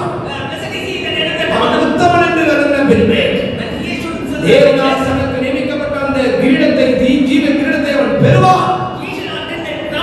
தைரியமாக நீ சொல்லுவாயாக, அக்கினியே உன்னால் என்னை சேதப்படுத்த முடியாது. நான் இயேசுவின் நாமத்தில் இருக்கிறபடியினால், நான் இயேசுவின் நாமமாகிய துருகத்துக்குள் இருக்கிறபடியினால் உன்னால் என்னை சேதப்படுத்த முடியாது. அது சர்வ வல்லமையுடைய நாமம். பேதுரு அப்போஸ்தலன் அவரோடு கூட சேர்ந்து தேவ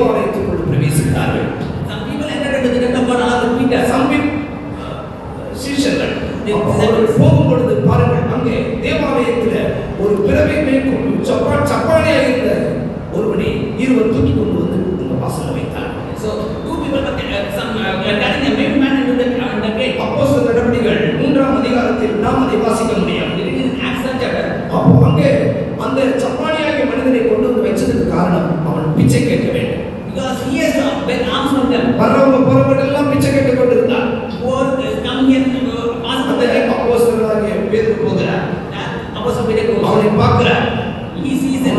இவனுக்கு ஏதாவது காசு கொடுப்பாங்கன்னு சொல்லி எதிர்பார்க்கிறார். He expects the money from him. ஆனால் அவர் உற்று பார்த்து சொல்றார், உனக்கு கொடுக்கிறதுக்கு என்கிட்ட பொன்னோ வெள்ளியோ ஒன்றுமில்லை. Silver and gold I have none to give thee. இயேசுவின் நாமத்தில் நீ எழும்பி நட. In the name of Jesus I tell you to rise up and walk. இயேசுவின் நாமத்தை சொன்ன உடனே அவன் எழும்பி நடக்க ஆரம்பித்தான். Immediately he started to walk. அதில் இருந்ததான வல்லமையை பாருங்கள். அவனுடைய காலை பலப்படுத்திய So the power strengthened that as அவனுக்கு சர்வாங்க சுகத்தை தந்தது.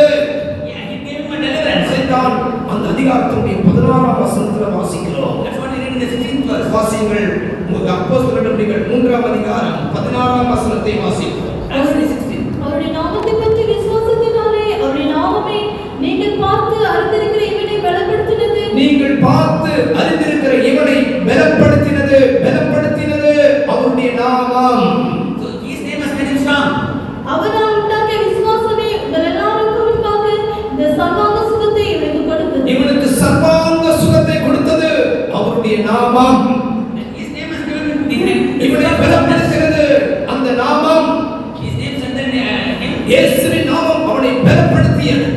The name of Jesus strengthened him. இன்றைக்கு கூட பலவீனத்தோடு ஆண்டவருடைய சமூகத்தில் தேவனுடைய பிள்ளையை நீ கடந்து வந்திருக்க கூடும். You might have come to his presence with weakness. இயேசுவின் நாமத்தை நீ பிரயோஜனப்படுத்துவாயாக. Utilize the name of இயேசுவின் நாமத்தினால் நீ பலப்பட வேண்டும். You are to be strengthened in this உன்னை power. பலவீனப்படுத்துகிற அந்த ஆவியை பார்த்து நீ கட்டளையிடு.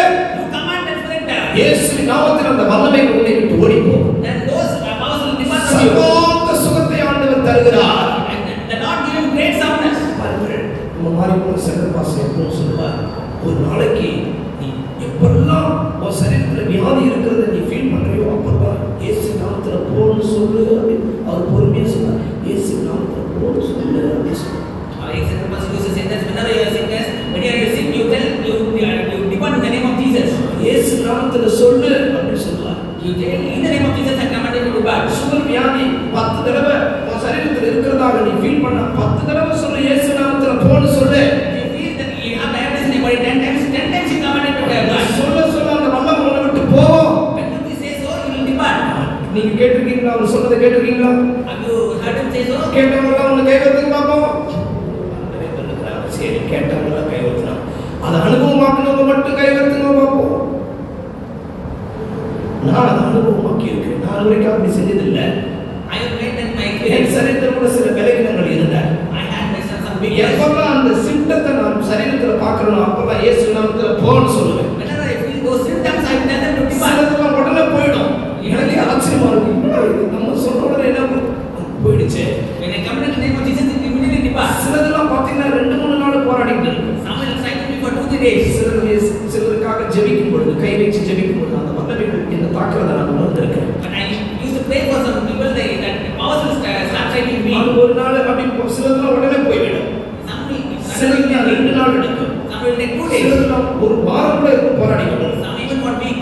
நான் ஒவ்வொரு தடவை அது போராடும் போது இயேசு நாமத்தில் போ, என் சரீரம் தேவனுடைய சரீரம், இது உனக்கு அதிகாரம் கிடையாது அப்படின்னு அதட்டுவேன். I will command it in the name of Jesus to depart from me. You have no strength. எனக்கு சரீரத்தில் வலி வந்துச்சுன்னா உடனே சொல்லுவாங்க, இது இயேசுடைய சரீரம், பரிசுத்த சரீரம், இதை தொடர்றதுக்கு பிசாசு உனக்கு அதிகாரம் இல்லை. போ, இயேசு நாமத்தில் போன்னு சொல்லுவேன். I will command in the name of Jesus that pain to depart from me. நீங்க பாருங்க, அந்த இயேசு நாமத்தை சொன்ன உடனே அப்படியே அந்த பிசாசு ஓடிடும். When you say the name of Jesus, it will be that அந்த போராட்டம் நிற்கும். so that problem will cease. இயேசு நாமத்தை பாரு, எவ்வளவு வல்லமை இருக்கு. So the name of the Lord Jesus has முதல்ல power. உங்களுடைய வாழ்க்கையில அந்த அனுபவமாக்குங்கள். You make it your experience. இயேசுவின் நாமம், அவருடைய நாமத்தை அறிந்திருக்கிறபடியால், Since he has known my name, இன்னைக்கு அந்த அறிவு இன்னைக்கு அநேக தேவஜனங்களுக்கு இல்ல. knowledge is not there in my name. அதனாலதான் அவங்க வேற எங்கேயாவது போறாங்க. That's why they go to different places. இல்ல, கர்த்தர் நமக்கு அதிகாரம் கொடுத்திருக்கிறார். God has given us the இயேசுவின் நாமத்தில் சர்வ வல்லமை உண்டு. அது பலப்படுத்தக்கூடிய நாமம். He can strengthen you. அது சர்வாங்க சுகத்தை கொடுக்கக்கூடிய நாமம். He can give you perfect soundness. விசுவாசிக்கிறவன் கரங்களுக்கு அல்லேலூயா சொல்லுங்க பாப்போம். விசுவாசித்தா மட்டும் போதாது. இந்த புத்தகத்தின் முடிவில் ஒரு 5 நிமிஷம் கொடுப்பேன். நீங்க கட்டளையிட வேண்டும். So in the end of the meeting, I'll give you 5 உங்க minutes. சரீரத்தில் போராடுகிற வியாதியை பார்த்து நீங்க கட்டளையிட வேண்டாம். You will have to command the sickness and sickness. உங்களுடைய குடும்பத்தில் போராடுகிற பிசாசை பார்த்து நீங்க கட்டளையிட வேண்டாம். You have to command the உங்களுடைய குடும்பத்துக்கு விரோதமாய், பிள்ளைகளுக்கு விரோதமாய் கொந்தளிக்கிற அந்த பொல்லாத ஆவியை நீங்கள் இயேசுவின் நாமத்துக்கு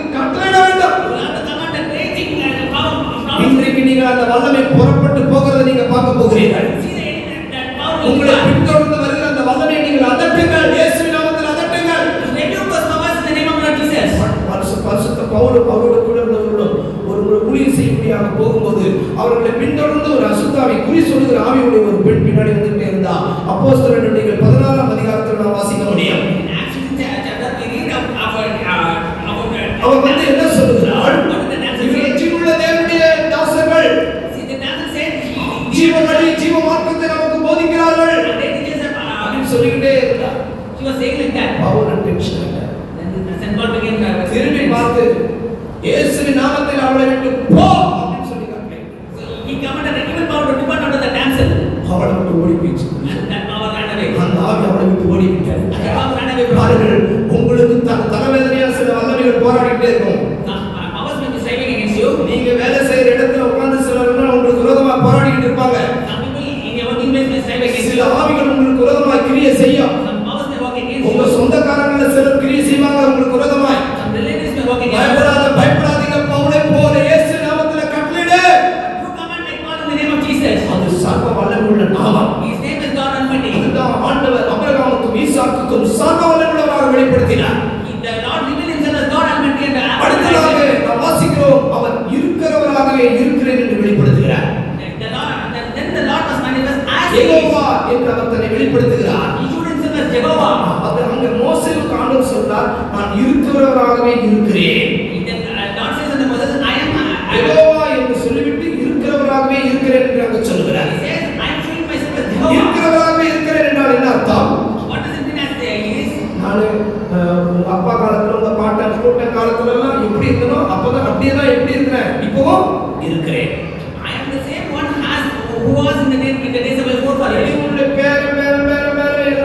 எத்தனை தலைமுறை போனாலும் நான் எப்படிதான் இருப்பேன், அப்படியே தான் இருப்பேன். இப்ப எப்படி இருக்கிறேன், அதே போலத்தான் இருக்கிறேன். நான் மாறி போகிறதே இல்ல. பாருங்க, நமக்கு 10 வருஷம் வயசாச்சுனாலே ஆளு ஷேப்ல மாறி போகுது. ஆளு இவங்க தானா இல்ல வேற யாரும் டவுட் ஆயிடும்.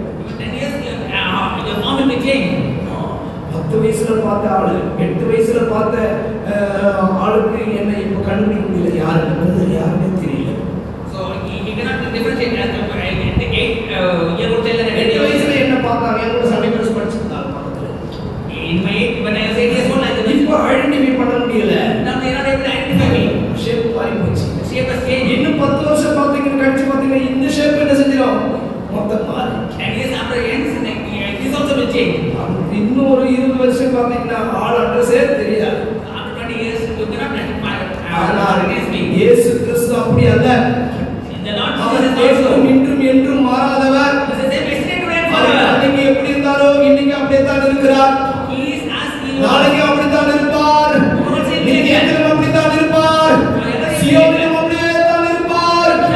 அவர் இருக்கிறவராகவே இருக்கிறேன். அவருக்கு ஒரு மாற்றமும் கிடையாது. மனுஷர்கள் மாறிடுவாங்க. மனுஷனுடைய கலர்லாம் மாறும். திடீர்னு வெள்ளையாடுவாங்க, திடீர்னு கருப்பாடுவார்கள், திடீர்னு செய்வேன்னு சொல்லுவாங்க, செய்ய மாட்டேன்னு மாறிடுவாங்க. உங்களை நான் எப்படியாவது காப்பாற்றுவேன்னு சொல்லுவாங்க. அடுத்த நாள் பார்த்தா அவங்களே செத்து போயிடுவாங்க. காப்பாற்றுவேன்னு சொன்ன ஆளு அவுட்டு. ஆனால் வேதவசனம் என்ன சொல்கிறது? எபிரேயர் 7ஆம் அதிகாரம் 26ஆம் வசனத்தை வாசிக்கும் பொழுது நாம் வாசிக்கிறோம், அவர் தம்மிடத்தில் சேர்கிறவர்களை அவர் முற்றும் முடிய ரட்சிக்க அவர் எப்பொழுதும் உயிரோடு இருக்கிறவராகியார் என்று வாசிக்கிறோம்.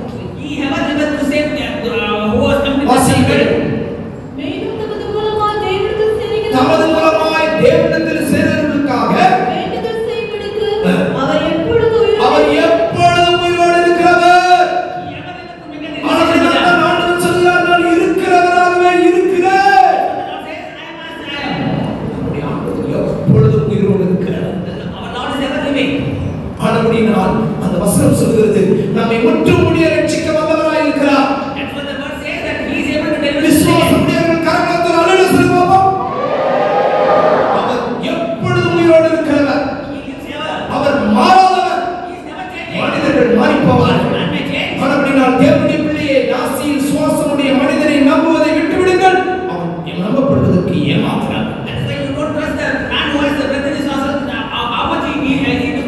இருக்கிறாய் இருக்கிறேன். He is as he our is. மாறாதவர். He never changes. அவருடைய நாமத்தை நாம் பிரயோஜனப்படுத்த வேண்டும். And you have to utilize his அது name. இயேசுவின் நாமத்தில் இருக்கிறது. That is the name of the Lord எபிரேயர் Jesus. 13ஆம் அதிகாரம் 8ஆம் வசனத்தில் வாசிக்கும் பொழுது இயேசு கிறிஸ்து அவர் நேற்றும் இன்றும் என்றும் மாறாதவராய் இருக்கிறார். We read that the Lord is never changing. அவருடைய வாக்குத்தத்தங்களை நாம் பிடித்துக் கொள்ள வேண்டும். So we have to catch இயேசு it. நாமத்தில் அதை உரிமை பாராட்டுங்கள். And you have to set the reason in his name. அடுத்ததாக அவர் சேனைகளின் கர்த்தர். He is the Lord of the hosts. சேனைகளின் கர்த்தர் என்று சொல்வது யுத்தங்களை நடப்பிக்கிறவர். He is the one who leads their battles. எலிசாவை சுற்றிலும் அக்கினி மரண ரதங்களோடு குதிரைகளோடு ஆண்டவர் காணப்பட்டார். So he surrounded Elisha like the judges. சத்துருவின் வல்லமைகள் சேதப்படுத்த முடியாதபடி That the power of the enemy may not harm. நம்மையும் நம்முடைய பிள்ளைகளின் சுற்றிலும் கர்த்தர் அக்கினிமயமாக இருக்கிறார். He is surrounding us like நம்முடைய யுத்தங்களை நடப்பிக்க முடியாத சேனையின் கர்த்தராக இருக்கிறார். he is the Lord of hosts who is connecting our battles. மாம்சத்தோடு ரத்தத்தோடு யுத்தம் பண்ண போகக்கூடாது. For we not fight against the நம்முடைய யுத்தத்தை கர்த்தரிடத்தில் ஒப்பு கொடுத்து விட வேண்டும். ஆண்டவரே, நான் இதை உம்முடைய கர்த்தரில் ஒப்பு கொடுக்கிறேன். நீ அந்த காரியத்தை பார்த்துக் கொள்ளும். You see after it. கர்த்தர் அதை பார்த்துக் கொள்ளுவார். Lord will take care of it. சேனைகளின் கர்த்தர் என்பது நாமம். His name is the Lord of hosts. வாஞ்சிக்கிறீர்கள். How many of you believe இந்த so? வாழ்க்கையில சில யுத்தங்கள் இருக்கிறது ஆண்டவரே. There are some battles. சத்துருவுக்கு விரோதமாய் போராடிக் கொண்டிருக்கிறார். சேனைகளின் கர்த்தர் எனக்காக யுத்தம் செய்ய வேண்டும். என்னுடைய வாஞ்சித்தால் இன்றைக்கு இயேசுவின் நாமத்தை நீ பிரயோஜனப்படுத்துவாயாக. கடைசியாக நாம் வாசிக்கும் பொழுது அவர் யெகோவா. சங்கீதம் 68ஆம் சங்கீதத்தில் நீங்கள் வாசிக்கும் பொழுது அவர் யெகோவா அவருடைய நாமம் என்று வாசிக்கிறோம். யெகோவா என்று சொன்னால் அவர் நித்திய ஜீவன் உள்ளவர். அவர் நித்திய ஜீவன் உள்ளவர். மறுபடியும் தான் இயேசுவின் நாமத்தில் விசுவாசிக்கிறவர்கள் எத்தனை பேர்களோ அத்தனை பேர்களும் கெட்டுப் போகாமல் நித்திய ஜீவனை அடையும்படிக்கு அவரை இவ்வளவாய் உலகத்தில் தந்து அன்பு கூர்ந்தார். அந்த யெகோவா அது நித்திய ஜீவன் உள்ள நாமம். நாம் அந்த நாமத்தை உரிமை பாராட்ட அந்த நித்திய ஜீவன் நமக்குள்ள கிரியை செய்ய ஆரம்பிக்கிறது. அவருடைய நாமத்தில் பாவ மன்னிப்பு உண்டு. அவருடைய நாமத்தில் வல்லமை உண்டு. இந்த வல்லமையை நாம் அனுபவிக்க வேண்டும் என்றால் அநேகருக்கு இயேசுவின் நாமத்தில் உள்ள வல்லமையை அனுபவிக்க முடியவில்லை. ஏன்? வெளிப்படுத்தின விசேஷத்தில் வாசிக்கும் பொழுது அவர்கள் தேவனுடைய நாமத்தை மறுதலிக்கிறார்கள். வெளிப்படுத்தின விசேஷம் 3ஆம் அதிகாரம் 8ஆம் வசனத்தில் நீ என் நாமத்தை மறுதலியாமல் இருந்தபடியினால் என்று ஆண்டவர் சொல்கிறார். அப்ப கர்த்தருடைய நாமத்தை நாம் மறுதலியாமல் இருந்தால் கர்த்தருடைய நாமத்தை அனுபவிக்க முடியும். வெளிப்படுத்தின விசேஷம் 2ஆம் அதிகாரம் 13ஆம் வசனத்தில் வாசிக்கும் பொழுது நீ என் நாமத்தை பற்றிக் கொண்டிருக்கிறபடியினால் என்று ஆண்டவர் சொல்கிறார். தேவனுடைய நாமத்தை நாம் பற்றிக் கொண்டிருக்க வேண்டும்.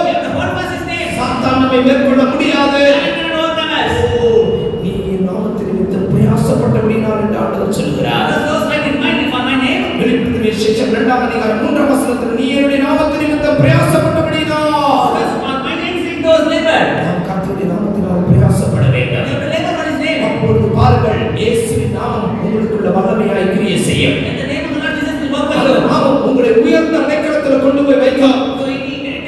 எத்தனை பேர் அதை வாஞ்சிக்கிறீர்கள்? வாஞ்சிக்கிறவர்கள் கண்களை மூடிக்கொள்ளுங்கள். இன்றைக்கு கர்த்தருடைய ஆவியானவர் நம் மத்தியில் அசைவாடிக் கொண்டே இருக்கிறார்.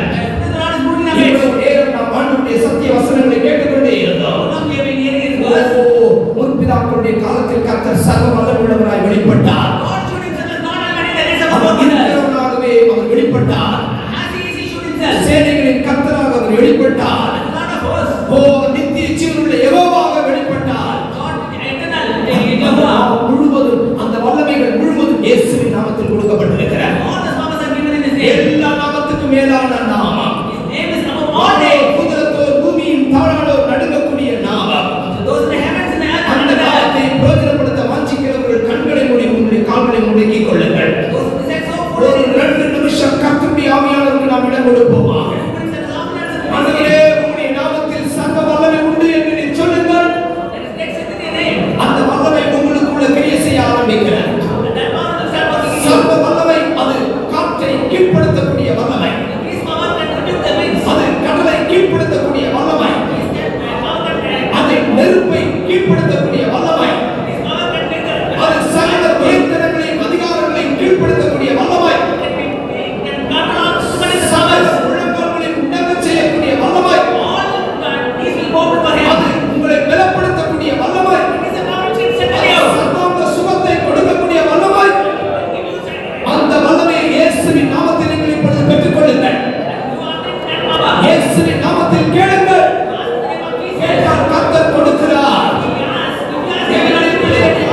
தேவனுடைய பிள்ளையை நீ ஒப்புக் கொடுப்பாயாக. சர்வாங்க சுகத்தை கர்த்தருடைய நாமம் உனக்கு கட்டளையிடுகிறது. சரீரத்தை வேதனைப்படுத்திக் கொண்டிருந்த வல்லமைகளை கர்த்தருடைய நாமத்தினால் நீ அதட்டுவாயாக. இயேசுவின் நாமத்தில் போ. இயேசுவின் நாமத்தில் போ. அதிகாரத்தோடு நீ கட்டளையிடு. நீ தேவனுடைய பிள்ளையாக இருக்கிறாய். நீ கர்த்தர் உனக்கு அதிகாரத்தை கொடுத்திருக்கிறார். கர்த்தர் உனக்கு அதிகாரத்தை கொடுத்திருக்கிறார். நீ பயப்பட வேண்டாம். அவர் இருக்கிறவராக இருக்கிறார். அவர் வாக்குத்தத்தங்களை உண்மையுள்ள தேவன். அந்த வாக்குத்தத்தத்தை உரிமை பாராட்டு. இயேசுவின் நாமத்தில் அதை உரிமை பாராட்டு. அவர் மாறாதவர். அவர் நேற்று மீண்டும் என்று மாறாதவர். மனுஷர்களை நம்ப வேண்டாம். அவர்கள் மாறிப் போவார்கள்.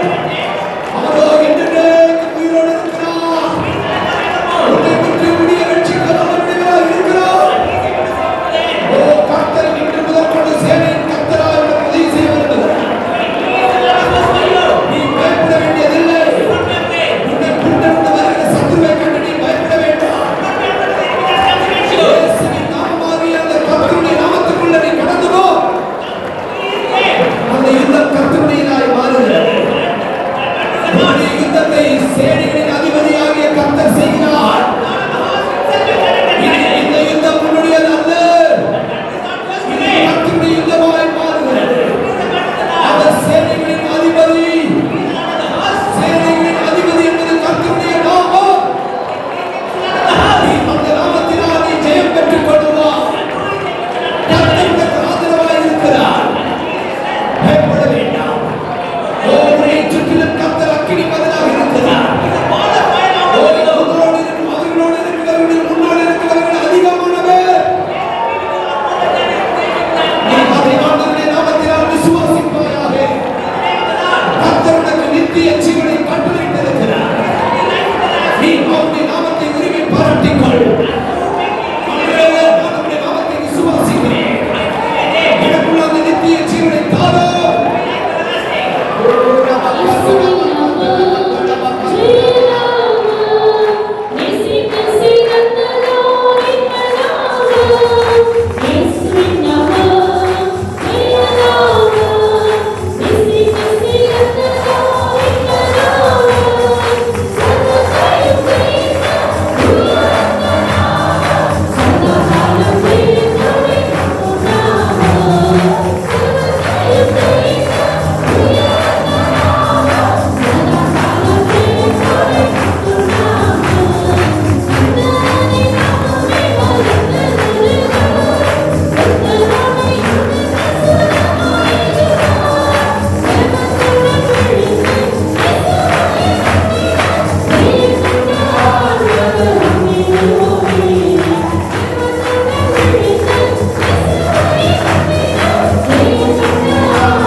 ராஜா என்கிறதான நாமம் அவருடைய தொடையில் எழுதப்பட்டிருக்கிறதாக நாம் வாசிக்கிறோம்.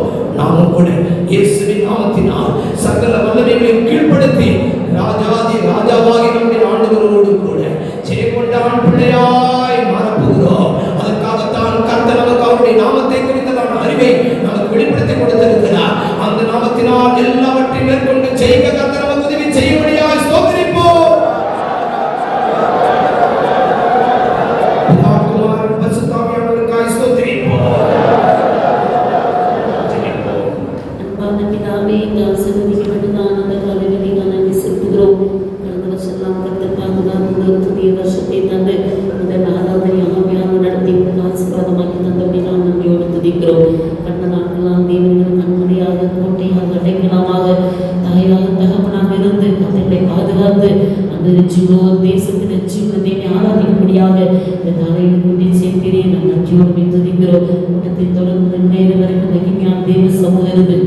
ஒவ்வொரு பகுதி பொறுப்படுத்து எங்களுக்கு ஆசீர்வாதத்தை ஆவியாகி தந்தீரதற்காய் ஸ்தோத்திரம். கடந்த தானச்சனத்துக்கு ஏற்றவாறு வாக்குத்தத்தங்களோடு கத்து தந்த நல்ல ஆலோசனைக்காய் ஸ்தோத்திரம். அவனின் இடத்தில் வாஞ்சியா இருக்கிறபடியாக அவனை விடுவிப்பேன் சொன்னேன். இந்த வருஷத்தின் துவக்கத்திலே ஆலயத்தின் மேல் பரிசுத்தமான மேல் சபையின் மேல் அந்த வாஞ்சியோடு இந்த எல்லா காரியங்களும் ஒரு விடுதலை பெற்றுக்களை உதவி செய்ய சொல்லிக்கிறோம். தகப்பின் வீட்டு வருகிற வாஞ்சி இருக்கலாம், ஆனாலும் விக்கிரங்களோடு எந்த விதமான உலகம் பாவச்சைகள் வராதபடி நான் ஜீவித்து ஜாக்கிரதையாய் பாதுகாத்துள்ள உதவிச்சபடியாய் சொல்லிக்கிறோம். அது மாதிரி நாமத்தை அறிந்திருக்கிறபடினால் அவருடைய உயர்ந்த அடைக்கலத்தை வைப்பேன் என்று சொன்னேன். உடைய நாமம் பலத்த துருகம், உடைய நாமம் பாதுகாப்பாக இருக்கிறபடினால் ஸ்தோத்திரம். உடைய நாமத்தினால் எதை கேட்டுக்கொள்கிறோமோ அவைகளை எல்லாம் நாங்கள் பெற்றுக்கொள்ளும் என்று கேட்டோம். இந்த வருஷங்கள் உடைய நாமத்தினால் நாம் பாதுகாக்கப்படும். உடைய நாமத்தினால் எல்லாவற்றையும் பெற்றுக்கொள்ள உதவிச்சபடியாய் சொல்லிக்கிறோம். ஆபிரகாம், ஈசாக்கு, யாக்கோபுக்கு சர்வவல்ல நாமம் உள்ளவர்களாக நீர் வெளிப்பட்டீர் ஆண்டவரே. எங்களுக்கு சர்வவல்லவர் நாமமாக நீர் வெளிப்படும்படியாக முன்பாக நாம் உத்தமமாய் ஜீவிக்க எங்களுக்கு கிருபை. உத்தமமாய் ஜீவிக்கும் போது சர்வ வல்லமுள்ள தேவன் காற்றையும் அக்கினியும் கொண்டதால் எல்லா சோதனைகளையும் சர்வ வல்லமை கீழ்ப்படுத்தி சர்வ நாமத்தினாலே உங்கள் பெரிய செய்தியை நீ தரப்போகிறேன். அதுக்காக நன்றியோடு துதிக்கிறோம். உடைய நாமத்தினாலே எங்களை பலப்படுத்தும் ஆண்டவரே. உடைய நாமத்தினாலே சுகத்தை தாரும். உடைய நாமத்தினாலே எல்லா பிசாசின் வல்லமை கத்தர் அழிக்கும்படியாக ஜெபிக்கிறோம். அது மாத்திரம் மோசேக்கு இருக்கிறவராகவே இருக்கிறேன் என்றுதான் உடைய நாமத்தை நீ வெளிப்படுத்தினீர். மனுஷர்கள் சூழ்நிலையில் எல்லாம் மாறும். நீரோ நேற்றும் இன்று என்று மாறாதவராக இருக்கிறேன். ஆண்டவரே நீர் முற்றுமுடிய ரட்சிக்க வல்லமை உள்ளவர். இப்போது உயிரோடு இருக்கிறவராக இருக்கிறபடினா அந்த நாமத்தை பற்றுக்கொள்ள எங்களுக்கு கிருபை தாரும். நீ செய்திகளின் கர்த்தர், எங்களை யுத்தங்களை நடத்துகிறவர், எங்களை யுத்தங்களை நடத்துகிற பராக்கிரமான சாரியங்களோடு இருக்கிறபடினா அந்த நாமத்தை பெற்றுக்கொள்ள எங்களுக்கு கிருபை தாரும். ஏகோ என்னும் நாமம் நித்திய ஜீவனை கொடுக்கிற நாமம். ஒருவரு கெட்டு போகாமல் இருக்கும்படி நித்திய ஜீவனை கொடுத்தீரே. அந்த ஜீவனை நாங்கள் இந்த நாமத்தினால் பெற்று அனுபவிக்க உதவிச்சபடியாக செபிக்கிறோம். இப்படிப்பட்ட நாமத்தை வைத்திருக்கிறபடினா இதை நாம் ஒருபோதும் மறந்துவிக்க கூடாது. இதை பற்றி கொண்டு ஜீவிக்க கிருபை தாரும். ராஜாதி ராஜாவாகிய அந்த நாமத்துமே விசுவாசம் வைத்து அதுக்கு உதவுமாய் எல்லா வல்லமையும் நான் கீழ்ப்படுத்தி ஜீவனை சந்திக்க எங்களை சபையாக யாவரையும் ஆயத்தப்படுத்தும். தொடர்ந்து எல்லா ஊழியர்களை ஆசீர்வதியும். எங்களை சபையை ஆயத்தப்படுத்தும். எல்லா துதிகரமையும் உமக்கே செலுத்துகிறோம். இயேசுவின் நாமத்தில் வேண்டிக் கொள்கிறோம் பிதாவே. ஆமென். ஸ்தோத்திரம், ஸ்தோத்திரம், ஸ்தோத்திரம். நம்முடைய கர்த்தராகிய இயேசு கிறிஸ்துவின் கிருபையும் பிதாவாகிய தேவனுடைய அன்பும் பரிசுத்த ஆவியுடைய ஐக்கியமும் காவலும் நம்மோடும் சகல பரிசுத்தவான்களோடும் ஆண்டவராகிய இயேசு கிறிஸ்து மீண்டும் வரமட்டும்